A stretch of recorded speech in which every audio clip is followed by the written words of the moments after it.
When God is pleased with a leader's life, his divine presence is unmistakable. Charles G Finney was a 19th century evangelist whose life demonstrated the obvious presence of God. During a visit to a New York mills in 1826, he visited a cotton manufacturing plant where his brother-in-law was a superintendent. As Finney passed through the spacious room in which many women were working at looms and spinning jennies, he noticed several young women watching him and speaking among themselves. As Finney approached them, they became more agitated. When Finney was about 10 feet away, one woman sank to the ground and burst into tears. Soon others were sobbing, overcome with the conviction of their sin. This outpouring of spirit spread rapidly throughout the building until the entire factory was singularly aware of God's presence. The owner, an unbeliever, realized God was at work, temporarily closed the plant. He asked Finney to preach to his employees and tell them how they might find peace for their souls. Finney had not spoken to any of the laborers. He had simply entered the factory. God's powerful presence in Finney's life had been too overwhelming to ignore. John answered them all, saying, I baptize you with water, but he who is mightier than I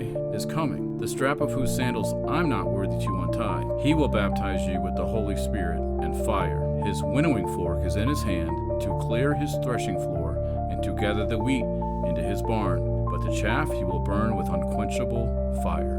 Nevertheless, I tell you the truth, it is to your advantage that I go away. For if I do not go away, the Helper will not come to you. But if I go, I will send him to you, and when he comes, he will convict the world concerning sin and righteousness and judgment. Concerning sin, because they do not believe in me. Concerning righteousness, because I go to the Father, and you will see me no longer. Concerning judgment, because the ruler of this world is judged.